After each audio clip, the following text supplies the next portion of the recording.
My name is Kim Trottier, and I'm the founder of Culturally Committed.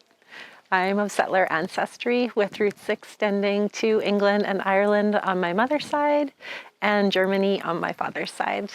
I grew up on Treaty 2 territory, which is colonially known as Brandon, Manitoba, but I've gratefully lived on the lands of the Coast Salish people for the past 12 years. So prior to my work with Culturally Committed, I actually worked in healthcare. I've worked in healthcare my entire life since I was 20 years old. So I work in oral health. 12 years ago, I had the opportunity to start working in remote and rural First Nations communities.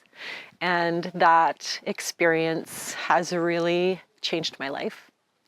It has been a catalyst for me to really start digging into a lot of the ignorance I didn't even realize I had, a lot of the biases that I didn't know that I was carrying, and really inspired me to begin intentionally trying to unlearn some of these false narratives that I was carrying. It's really been through the generosity and kindness and patience of people in community who have taken me under their wing and started to teach me how I can be in relationship in a better way. And those relationships and that mentorship were really the catalyst that inspired me to create Culturally Committed, because I realized the transformative power that lies in being in sincere relationship. And so that is what brought us all together. How would you describe Culturally Committed in 3 words? Culturally Committed is community, it is safety, and it is connection. Awesome. Love that one. When I first started working in First Nations communities, there was a pretty big learning curve for me because I didn't realize the things that I was doing in my practice that were causing harm to people.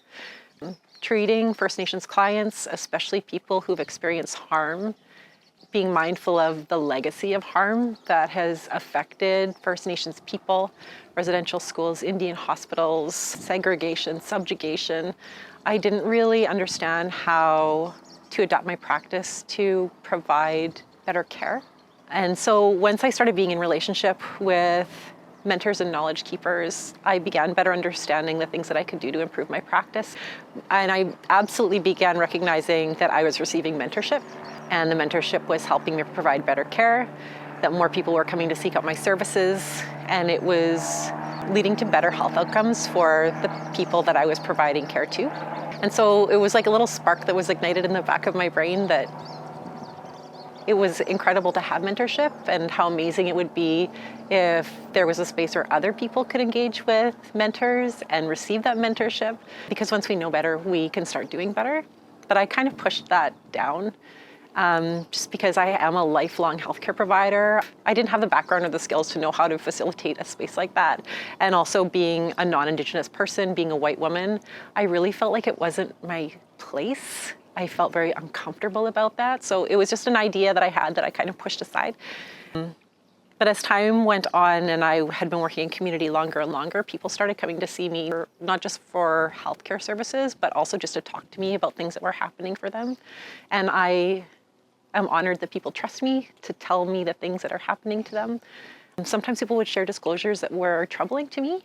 And it created a helpless feeling because I want people to feel safe accessing services, and people weren't experiencing safety. And again, it was that mentorship piece that came up for me, because sometimes it's so subtle, the things that we can be doing to improve how we deliver care. But if people don't have that feedback, if they don't understand what they're doing wrong, then they're never going to change. But also there was no safe mechanism for feedback for people to share the things that were happening to them.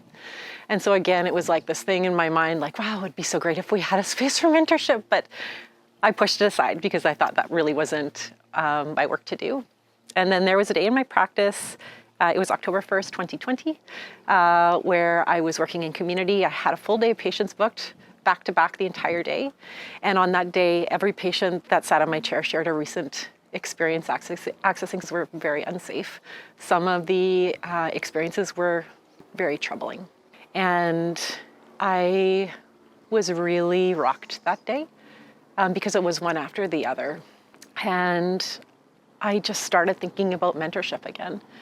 And on that day, I went and sat with one of our culturally committed mentors, Daniel Elliott from Staminas First Nation. Dan was a drug and alcohol counselor in the community I was working in. And I explained to him what had been happening. I shared with him about this idea that I had. I shared with him all the fear I was carrying, but also that I was just feeling this overwhelming compulsion to do something. And he told me that I was being called to do something, and it was my responsibility to listen to that. And that was the beginning. I went home that night. I talked to my family.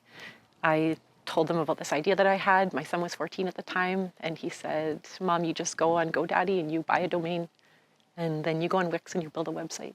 And I just started. And now looking back, I can't believe how amazing this community is. And it feels surreal to know that it all started from me listening to that feeling inside. So grateful for the mentors who still walk beside me, who still support me, who still correct me, and who love me. And I will do anything to help improve outcomes for people trying to access safer services. And I hope that I moved at least a little bit. Culturally committed is for anybody who wants to move forward in their own personal reconciliation journey. I originally started it from my own lens as a healthcare provider, but we have realized that there are so many people that are seeking this kind of learning because it isn't healthcare specific, it's relationship specific, and that is something that every single person in Canada has a part in, how you interact, what your relationship with Indigenous people looks like. It's a choice that we make if it's going to be positive or negative, if we want to learn what we can do to do better. So it really is for anybody, healthcare, education, social services. We have people who work in publishing. We have people who are retired. But anybody who wants to be in relationship with Indigenous mentors, this is the space for that.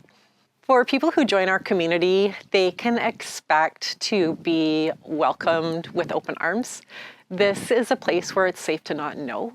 This is a place where it's safe to ask the questions that you have been thinking about and wondering. If you have that question, probably somebody else has that same question as well.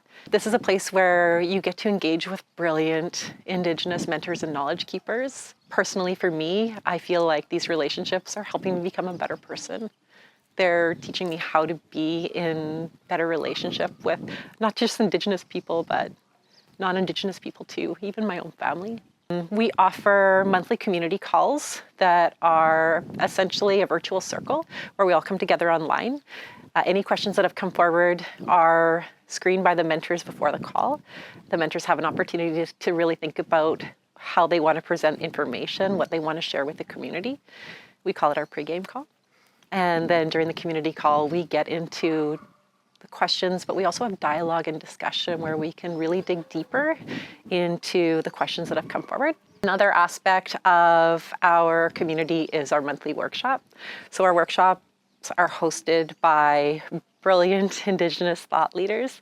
There's such a vast array of topics and subject matter, people from different experiences and so really helps to fill in some of the blanks of why things are the way that they are and things that we can be doing to advance the work of reconciliation. So the workshops are a really special time to broaden our learning.